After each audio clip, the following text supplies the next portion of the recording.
Weekly. I'm Samantha Rauscher. And I'm Kimberly Rauscher. And today we're going to open and we're going to let the guys close. Typically we close, but we thought we're going to open today. Let them do Dad's Corner. Yeah. So today is July 3rd. It is a Saturday. It's the second of the 2 days for 4th of July for us. Most of the cars are clean. We're doing some small maintenance this morning, just looking. You can see stuff at night, but it's different in the day and once you've recollected yourself, so we're just finding little things. Little things, yeah. We hope they're little. Yeah. Blake's having some brake issues this morning, so they're working on putting a new master cylinder on his car for his brakes. So I don't think you guys found anything with Brent. Yeah, I mean, he corrected his floor pan a week ago. It's getting worse. They ordered one last night. If we put it in today, okay. If we don't, we'll see. The floor plan is like you got to take almost everything out to replace it. So yeah, definitely. Yeah. It's right there, and everything sits right on top of it. It's not a small fix, and in the 100-degree heat down here, it makes it kind of hard. Even though we do have canopies and shade, just those kind of things working on the car can be tiring. Yeah. I think as moms, we hope to gain on last night. It's nice when they get right back in their cars, especially if it was working well, like for Blake and Brent. They kind of have an idea and they have that momentum. With Evan, it's getting back in that momentum today and starting with a clean slate. So it's a double-edged sword. Two of them, they're going to go in with some of that good that they had last night, and one of them we have to almost clean the slate, leave it behind us, and let's start over. I think he's ready to do that. He's getting some help from a fellow driver. John Michael Bunch is going to help him set up his car, give him some pointers, try to point him in the right direction. Which is helpful. Sometimes it's hard for us or for their dads to talk to them about kart racing. So when you have another kart driver who can talk their language to them, it's very helpful. Yes, Derek and David have raced, but not in these, and so it's just a little different conversation, which is helpful, I think. Yeah, and John Michael he races. His kids race, he races in the karts, so he knows kind of what the guys don't know. Yeah. So he can help the kids do that and tell them where they need to set the cars and that kind of thing, where we're just kind of watching other cars and the faster cars and telling them what we to think do. we see. Yeah. Yeah. So I think that'll help. And just sometimes you like I was kind of mentioning last night, they kind of get a little down. You need somebody else to, boost that confidence, and it's just gaining that confidence. It's when you're racing, you have good years, you have bad years, and I feel like it is a year. It's never just like a race or two. It's either it's a good year or it's not. Yeah. There's no swing one here, one there. Yeah. So we're gonna continue on with today, get it underway. Same format will stand as a normal race night. It's just that exhaustion starts to kick in, and this is where you see them push through, and you see some kids just cannot push through. So you'll see it on the track the most. It's a long night. I think we didn't go to bed till almost 3 in the morning. We were cleaning cars and feeding our crew. Just the thing. So it's a long night. To the party hounds. Yeah, yeah. Some people like to have a really good time. That's right. We're like ready for bed. So. Yeah, can we go to sleep now? It's just the thing. We like to have our parties in the backyard or at the lake. So it's just our comfort zone, I guess. I guess. Usually we're tired though. We're just, I don't know. There's just those groups. They just say this is it. This is their party zone. And that's okay. It's just not for us. So next up, I think you're going to start seeing some qualifying. So we're going to roll right into the race day, and then we'll touch base with our drivers throughout the day.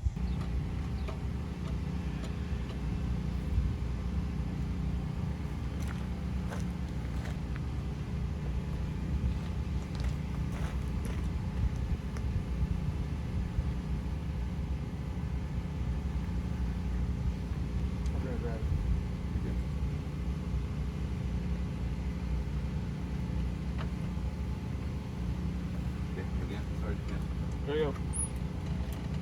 Start again? Yep. Up. That one spray is good. The pedal was really low. Like before, it felt like it was in the air, And then we like let it go down that one time, and then this time it was nothing. The pill barely moved.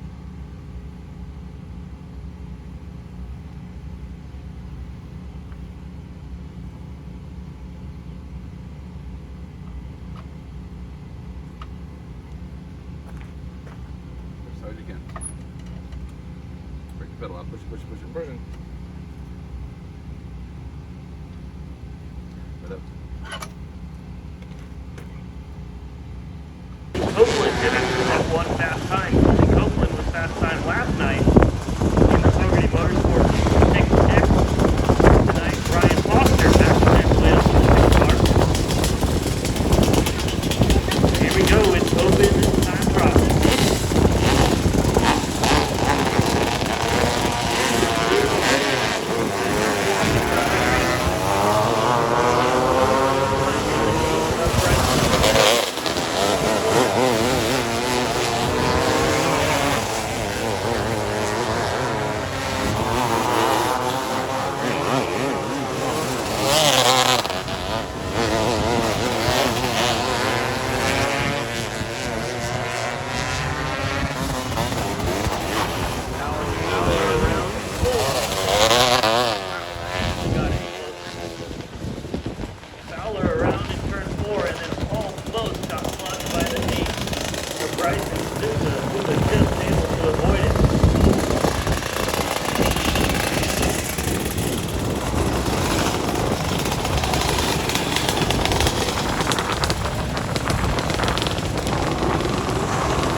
Welcome back, race fans. I'm Blake Rauscher, driver number 3R, and today I'm here to talk about my recap of day number 2 of our 2-day show the past weekend, right before 4th of July.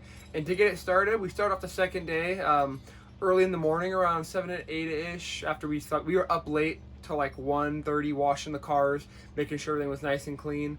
We thought we were going to have like a nice, easy day after we woke up because we washed the cars and everything. We checked them, nut bolted. And then we found out with my car that there was a bunch of stuff wrong, so we had to do a bunch. Like the brakes, the prior night, we knew the brakes were going away in the A main, so we went and checked them out and made sure they were okay, and we tried to like re-bleed them, and for some reason we couldn't get the brakes to come back, and it took us a very long time to get that going. And then after we did that, we found out the brake rotor and like the hub that holds the brake rotor was like really worn out, and like stuff was really messed up. So we had a really long afternoon trying to get stuff ready to go racing. And then after that, we just waited around. We went and pulled pretty decently both days. We pulled like mid 20s to 10s. Evan, I believe, pulled like a 3 one of the days, but he didn't want it. But he took it anyway. I don't know why. He could have given it to me. I wanted to go early because the track was nice. But we went out there, and on both days I qualified 16th out of 25-ish cars. We didn't qualify too super good this weekend. There wasn't that many cars as we thought there was going to be. I was really surprised with the low open car count that we had for a 2-day show. But it worked out because for some reason I couldn't qualify decent, and heat races were good. I was competitive, but I couldn't make the passes. Like I was able to run with the guys. The second day we started 5th and I finished 4th. Like I was able to keep up. I'm pretty sure the second heat race of the second day, the only guy that pulled away was the pole leader. He was gone, but I was able to race with everybody else. Like I was right there. I was about to make a move on the guy running right in front of me, about to throw a slide job, but there wasn't enough time, and it was just like too close. I didn't want to like take him out or anything. Where I could have been a little bit rougher, but I didn't want to. So we finished 4th, and that started us a little bit better than the first night. Started up a little bit, like a row or 2 closer, and right off the bat, the guy in front of me like didn't go, and I was off the gas, and I was trying not to hit him, and I jumped over his left rear, and I got stuck on him. So right off the bat, we had 1 caution already. Evan also got stuck on me, and it was just really poopy. Like I thought Evan hit me, but apparently the guy just didn't go. Cause I thought I got bumped by Evan that started behind me. But apparently he didn't, so I ran him over. But after that, it was really good. I was making a lot of moves both nights. We changed some tire stuff around, and it actually worked a lot. I didn't think it was gonna come like compared to what we were running. I thought it was gonna do like go away a lot quicker, but it didn't. I was able to time out. So then going into my heat race, I started last, and I got a good start. I just kind of kept up with the pack for like a lap and a half. But then after that, they started to pull away from me. But normally I only keep up for like about a lap, so it seems like we're making a little bit of progress with the changes that we're making. But then for that, started in the heat race, since the 25 at the end, coming to the checkered, stopped. Something happened with him, so then I finished right behind Blake. So then in the main, me and him started right behind one another. Blake started right in front of me. And off the start, he did something, got tangled up with the 8 car in front of him, and then I almost got around him, but then it seemed like they came down the track a little bit, and I got hooked up with them, and then didn't mess up my car too bad. I think it messed the toe up a little bit, but besides that, the car was just fine. Tried a whole bunch of adjustments with the wing during the race, trying to get more grip, because it didn't seem like my car liked to run the high side. But then running the bottom was pretty good, just wasn't like the fastest. But I kept up for most of the race, and then I guess after the leader started to lap me, I got told that I was keeping up with the leaders a little bit. So that means I just have to hit my marks. I'm just like not really consistent. So then hopefully next week we can do a little bit more changes to the car and make it a little bit faster, and I can be consistent. Alright guys, so here we are, a little bit something different. Us dads are going to close out the show, being as how the girls took advantage of it at the track while we were busy working on cars and getting ready to go racing.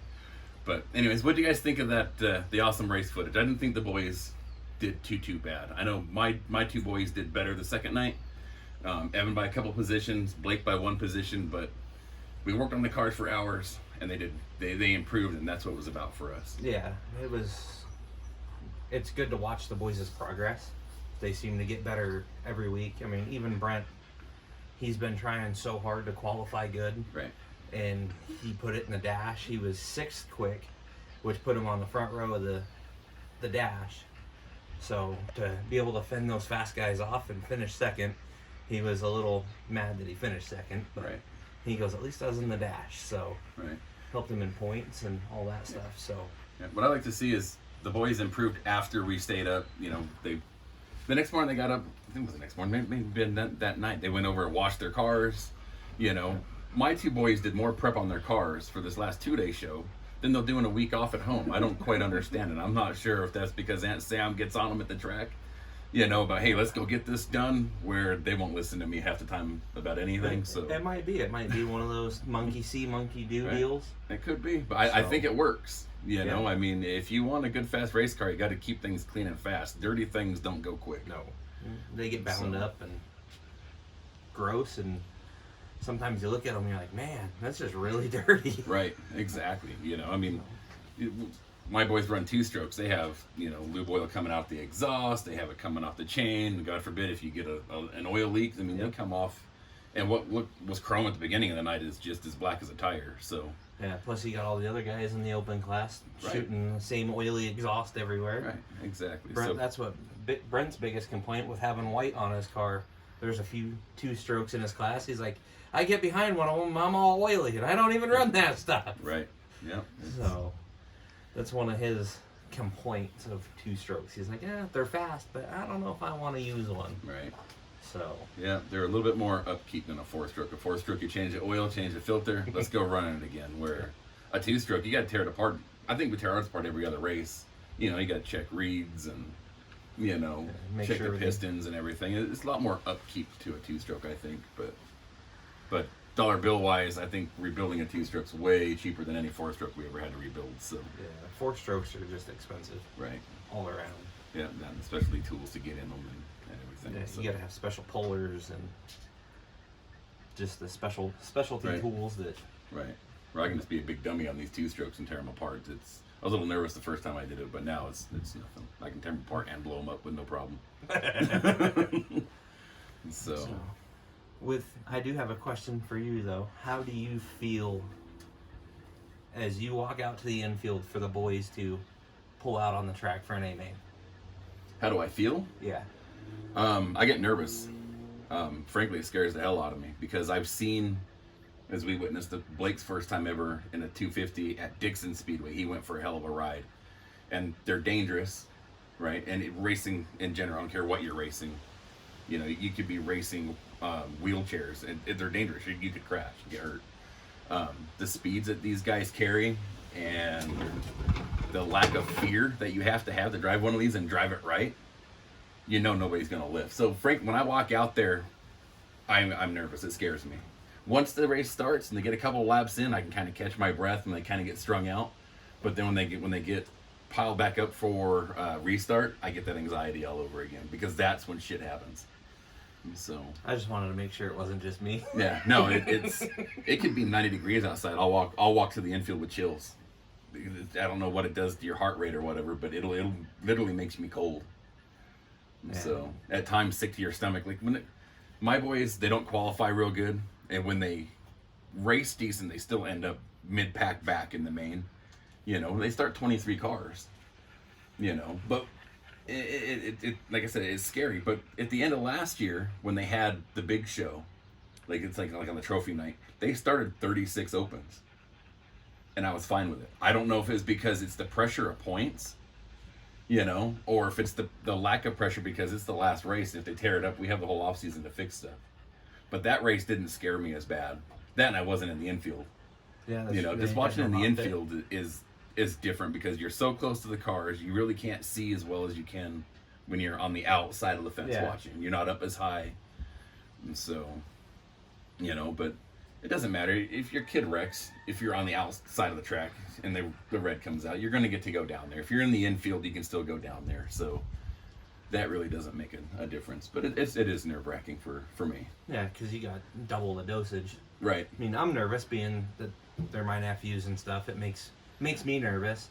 but not as nervous as it is probably for you. Right. It's the same way I get with Brent. When Brent goes out there, I get a little nervous. Like, let's get through turns 1 and 2 and get it down the backstretch, and I know we'll be okay. If you can make the first lap, you're usually pretty good for a few laps. It's the first couple of corners that are scary. Nerve-wracking. Yeah, and I get that way. I get anxious when Brent gets out there. Like you're saying, I don't get quite as scared. Yeah. Maybe it's because it's not my money. As it is when my boys are on the track. I don't know, but I still, I get the anxiety, but it's not as bad as with Blake and Evan. Yeah, this past race, I walked out to the infield and I had a massive migraine. My head was hurting. My eyes felt like they were ready to pop out of my head. As soon as Brent pulled off the track, boom, gone. Right. I'm like, whew. Right. Well, look, when we were racing, Mom and Dad, they'd stand there, they'd smoke a pack of cigarettes in a 25-lap main. They're like freaking trains. Yeah, they smoke like chimneys. And so I'm like, it can't be that bad. We're buckled in a car. It can't be that bad. We're the ones out here in danger. It can't be that bad watching. No, it is. You have the anxiety and your heart's going to pop. Yep. So, and it's not from the excitement of it. So. No, most definitely not. But yeah, we were definitely hot last weekend. Yeah, it was hot. It was way over 100. So hopefully, we're struggling to come up with some sponsorship money for the next 2-day race. So hopefully we can come up with some cash and we can make the next one. If not, we may miss this one and come back for the next 1-day race. We're not sure. Yeah, the 2 days are hard because you got to plan your food, your fuel, your everything that you got to plan it out because we are so far from home. Right, exactly. You can't forget anything. You got to take more than what you really need, and it's expensive. Just entry fees alone. And, for the 2 days. So. But yeah, we'll see how the next race goes. All right. Well, we'll see you all next week.